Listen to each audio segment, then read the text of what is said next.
अस्सलामुअलैकुम। जमात हश्तुम से रियाजी के ब्रिज कोर्स के 25वें दिन में आप तमाम का खैर मकदम है। आप तमाम को मैं वेलकम कहता हूँ।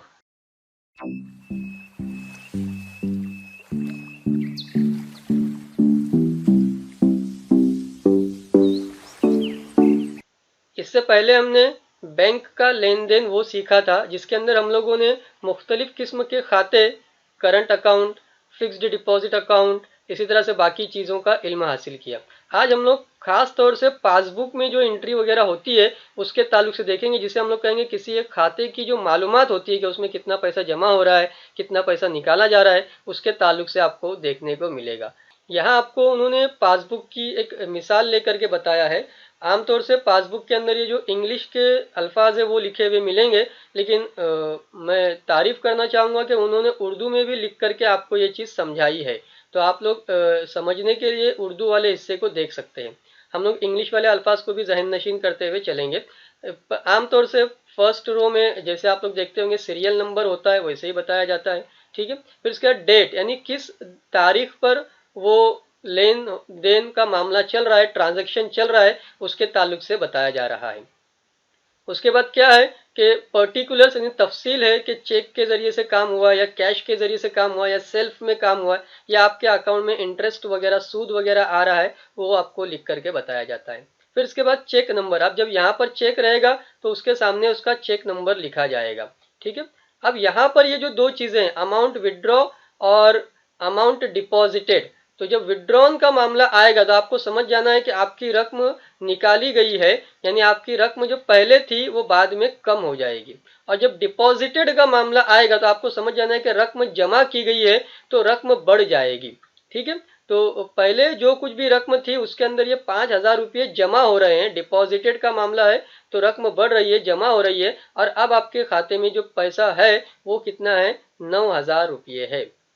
उसके बाद नेक्स्ट लाइन देखेंगे आप लोग तो 27 दिसंबर की बात चल रही है। आपने, सेल्फ का मतलब आपने, ठीक है, क्या किया है तो 1,500 रुपये विड्रॉ किए। अभी मैंने बताया कि विड्रॉ करने के मतलब रकम निकाली गई है तो यहाँ पे नफी 1,500 हो जाएगा, और आपको 9,000 में से 1,500 नफी करके समझते आना चाहिए कि आपके खाते में 7,500 रुपये बचेंगे। यहाँ पर जब विड्रॉ में आप लोग एंट्री लिख रहे हो तो खुद ब खुद डिपॉजिट में वो एंट्री नहीं आएगी, वो डैश रहेगा। अगर डिपॉजिट में एंट्री बता रहे हो तो खुद ब खुद विड्रॉ में एंट्री नहीं आएंगी। दोनों में से एक ही मामला आपको देखने मिलेगा, या तो रकम आपके खाते में से निकाली गई होगी या तो उसमें जमा की गई होगी, या तो अमाउंट विड्रॉ होगा या तो अमाउंट डिपॉजिट होगा। ये भी आपको जहन नशीन रखना है। उसके बाद आपने क्या किया, 8/1 को यानी 8 जनवरी को आपने कैश लिया और बैंक में जाकर के डिपॉजिट कर दिया, जमा कर दिया। तो पहले जो आपके खाते में रकम थी 7,500 रुपये, अब वो बढ़ गई, आपने बैंक में जमा की रकम और वो कितनी हो गई, 9,500 रकम हो गई। उसके बाद आपने चेक के थ्रू पैसा निकाला है, और कितना पैसा निकाला है तो 3,000 रुपया निकाला। ये जो लिखा हुआ है 271274, ये आपका चेक नंबर है। ठीक है, तो यहाँ पर आपको देखने मिलेगा कि ये 3,000 रुपये आपके माइनस हो जाएंगे, विड्रॉ किए जा रहे हैं, और 6,500 रुपये आशारिया सिफर सिफर। आमतौर से बैंक में जब कोई डिजिट लिखा जाता है तो उसको आशारिया के बाद 2 हिंदसों में बताना जरूरी होता है। पैसे वगैरह हो तो वहां पर वो बताए जा सकते हैं। बहरहाल उसके बाद दिखाया गया है कि 25 फरवरी को आपके अकाउंट में इंटरेस्ट जमा हुआ है, यानी आप लोग कह सकते हैं कि सूद जमा हुआ है। और कितना सूद जमा हुआ है तो 126 रुपये का सूद जमा हुआ है। तो आप लोग कह सकते हैं कि 6,500 रुपये थे, अब वो 6,626 रुपये हो गए। मैं एक यहाँ पर प्रिंटिंग मिस्टेक की तरफ आपकी नजर लाना चाहूंगा कि यहाँ पर दोनों ये एंट्री जो है ये दिसंबर 2020 की है, दिसंबर 2020 की है। अब उसके बाद जनवरी 2021 रहेगा। प्रिंट होते टाइम पर यहाँ पर इस तरह से गलती से 2020 प्रिंट हो गया, यहाँ पर 2020 प्रिंट हो गया, यहाँ पर 2020 प्रिंट हो गया, लेकिन हकीकत में वो क्या है, 2021 है। मुझे उम्मीद है कि आप समझ चुके होंगे कि डेट पहले दिसंबर 2020 की थी, उसके बाद जनवरी 2021 आएगा, उसके बाद फरवरी 2021 आएगा। पीछे नहीं जाएंगे हम लोग, डेट का मामला आगे बढ़ता है। ठीक है, उसके बाद यहाँ पर इन्होंने लिखा है कि रकम जमा की जाती है जिसके जरिए चेक दिया जाता है। इसके खाते से रकम ट्रांसफर की जाती है, यानी इसके खाते से मज़कूरा रकम कम हो जाती है। जब आप किसी को चेक देंगे तो आपके अकाउंट से वो पैसा निकाला जाएगा, और जब आप किसी का चेक लोगे और अपने अकाउंट में डालोगे तो ऐसी सूरत में वो आपकी रकम जमा होगी।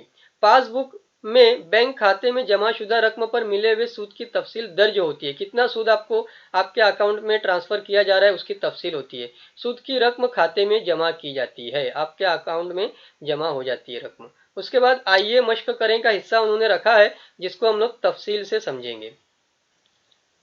यहाँ आपके सामने ये पासबुक का पेज उन्होंने रखा है, और आप देखेंगे तो सारे कॉलम वैसे ही है जैसे हमने सीखे थे। लाइन नंबर है, फिर इसके बाद डेट है, फिर पर्टिकुलर्स है, चेक नंबर है, इसी तरह से अमाउंट विड्रॉ का मामला है, अमाउंट डिपॉजिट का मामला, और आपकी अकाउंट में कितना बैलेंस है उसके ताल्लुक से है।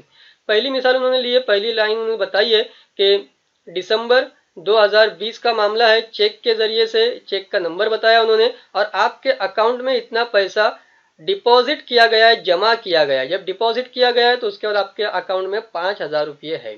उसके बाद देखेंगे तो दिसंबर 2020 का ही मामला है, आपने अमाउंट निकाला है, विड्रॉ किया है। जब अमाउंट निकाला जाएगा तो जो आपके अकाउंट में बैलेंस था 5,000 रुपया, अब उसमें से 3,000 रुपया कम हो जाएगा, और आपके अकाउंट में कितनी रकम बचेगी तो ये आपको समझते आना चाहिए कि 2,000 रुपये बचेंगे। 2,000,000 इस बॉक्स में आपका ये जवाब आएगा। ठीक है, उसके बाद देखते हैं आप लोग, तो उन्होंने कैश की बात की है। फिर से मैं कहूंगा कि 1 जनवरी का जब मामला आएगा तो 2020 का मामला नहीं रहेगा, बल्कि वो 2021 रहेगा। तो इन तीनों एंट्रीज को आपको 2021 में मान करके चलना है। आपने कैश के जरिए से बैंक में 2,000 रुपये जमा कर दिए हैं, डिपॉजिट किया गया है, तो 2,000 पहले से था, 2,000 आप जमा कर रहे हो, 4,000 रुपया आपके अकाउंट में है। उसके बाद आपने चेक दिया है, चेक का नंबर 452312 है, और ये रकम निकाली गई है चेक के जरिए से। तो चेक के जरिए से जब 4,000 में से 3,000 रुपये निकाले जाएंगे तो आपके अकाउंट में 1,000 रुपये बाकी बचे हुए रहेंगे, बैलेंस रहेगा 1,000 रुपया, जिसे आप लोग कहते हैं बैंक बैलेंस। ठीक है, और बाद में आपको बताया गया है कि आपके अकाउंट में इंटरेस्ट जमा हुआ है, इंटरेस्ट 26 रुपया जमा हुआ है। तो 1,000 रुपया पहले से था और 26 रुपया बाद में जमा हुआ है, तो आप लोग कह सकते हैं कि 1,026 रुपया ये आपका बैलेंस बचेगा। तो ये एग्जाम्पल मैंने लेकर के आपको बताई है। आपको कोई बात और पूछनी रही तो आप लोग उसको कमेंट में पूछ सकते हैं।